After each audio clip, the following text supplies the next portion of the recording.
வண்டியை வித்துறதுனால விக்க மாட்டேங்கிறீங்க, மானத்தை வாங்குறீங்க. அது என்ன தம்பி அப்படி சொல்லிவிட்டேன்? இந்த காரை யாராரு வச்சிருந்தாங்க தெரியுமில்ல? யாராரு?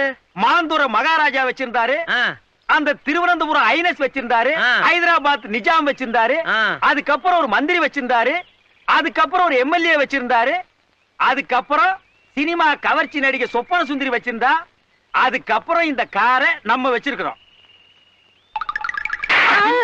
யார பார்த்து இந்த கேள்வி கேட்கிற? ஏன் அடிச்சீங்க? ஏன் அடிச்சனா? அவன் என்ன கேள்வி கேட்டான்? ஏண்டா என்ன பார்த்து ஏன்டா இந்த கேள்வி கேட்டா? சொல்றா. அது ஏன்டா என்ன பார்த்து அந்த கேள்வி கேட்ட? இத்தனை பேர் இருக்காங்களே, கேட்க கூடாதா? சொல்றா. ஐயோ ஐயோ, ஏன்டா என்ன பார்த்து அந்த கேள்வி கேட்ட? ஏனே அவனை அடிச்சுட்டே இருக்கீங்க? அப்படி என்ன கேட்டான்? என்ன கேட்டானா? காரை நம்ம வச்சிருக்கிறோம், இந்த காரை வச்சிருந்த சொப்பன சுந்தரியை இப்ப யாரு வச்சிருக்க?